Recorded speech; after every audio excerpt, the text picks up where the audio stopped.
घमंड का जवाब। एक छोटे से गांव में अर्जुन नाम का एक साधारण लड़का रहता था। वह बहुत सीधा, मेहनती और संस्कारी था। उसके पास न कोई महंगी गाड़ी थी और न ही दिखावा। गांव में वह अपनी पुरानी साइकिल से ही आया जाया करता था। एक दिन अर्जुन अपने रिश्तेदार के गांव जा रहा था। रास्ते में उसे पता चला कि वह रास्ता भटक गया है। चारों तरफ सुनसान रास्ता था। तभी सामने से एक लड़की आती दिखाई दी। लड़की का नाम निशा था।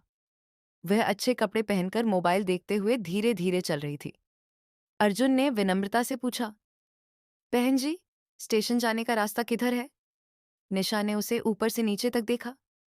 उसकी नजर अर्जुन की पुरानी साइकिल पर गई। वह मन ही मन उसे गरीब और गंवार समझ बैठी। फिर ताने मारते हुए बोली, तुमको पूछने वाला और कोई नहीं मिला? जाओ, अपनी माँ बहन से जाकर पूछो। यह सुनकर अर्जुन का चेहरा उतर गया। उसने कभी किसी से ऐसी बात की उम्मीद नहीं की थी।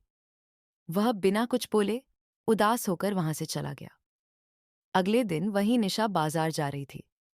तभी एक स्टाइलिश बाइक वाला लड़का उसके पास रुका। उसका नाम विक्की था। उसने मुस्कुराकर पूछा, मैडम, बस स्टैंड का रास्ता बता दीजिए। निशा तुरंत मुस्कुरा दी। उसने बड़े प्यार से रास्ता बताया। विक्की ने भी हंसते हुए धन्यवाद कहा। उसकी बाइक, कपड़े और स्टाइल देखकर निशा बहुत प्रभावित हुई। धीरे धीरे दोनों की फोन पर बातें शुरू हो गईं। रोज घंटों बातें होने लगीं।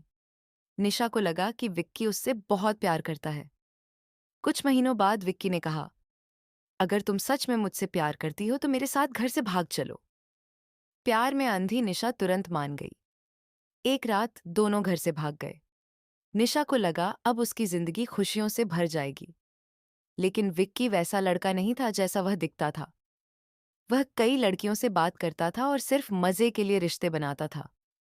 शहर पहुंचने के बाद उसने कुछ दिन निशा के साथ समय बिताया। फिर एक सुबह रेलवे स्टेशन पर उसे अकेला छोड़कर भाग गया।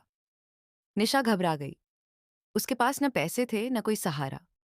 वह स्टेशन के एक कोने में बैठकर रोने लगी। उसे अपनी गलती का एहसास होने लगा। उसी समय वहां अर्जुन पहुंचा। वह किसी काम से शहर आया था। उसकी नजर रोती हुई निशा पर पड़ी। पहले तो वह पहचान नहीं पाया, लेकिन पास जाकर देखा तो वही लड़की थी जिसने उसका अपमान किया था। निशा शर्म से सिर झुका ली।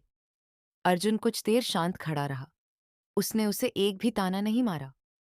आखिरकार निशा रोते हुए बोली, उस दिन मैंने तुम्हें बहुत गलत समझा था। तुम सिर्फ रास्ता पूछ रहे थे, लेकिन मैंने तुम्हारा दिल दुखाया। आज समझ आया कि इंसान की पहचान उसके कपड़ों और गाड़ी से नहीं होती। अर्जुन ने शांत स्वर में कहा, अच्छा इंसान पहचानने के लिए बड़ी गाड़ी नहीं, अच्छा दिल चाहिए। उस दिन तुम्हें मेरी साइकिल दिखी थी, मेरा व्यवहार नहीं। निशा की आंखों से आंसू बहने लगे। वह बोली, मुझे माफ कर दो।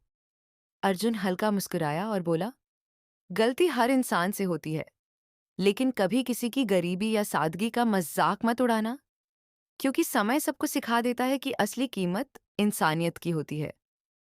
इसके बाद अर्जुन उसे सुरक्षित उसके घर पहुंचाया। उस दिन के बाद निशा पूरी तरह बदल गई। अब वह किसी को उसके कपड़ों, पैसे या गाड़ी से नहीं परखती थी। उसे समझ आ गया था कि दिखावा करने वाले लोग हमेशा अच्छे नहीं होते और सच्चे इंसान अक्सर सादगी में मिलते हैं। सीख, इंसान की पहचान उसके पैसे, बाइक या कपड़ों से नहीं, बल्कि उसके संस्कार और व्यवहार से होती है। इस कहानी में ये लड़की को दो पूरा स्टोरी के अनुसार इमेज बना के भेजो। पूरा सीन का जो लड़की को भेजा उसका सेम फेस,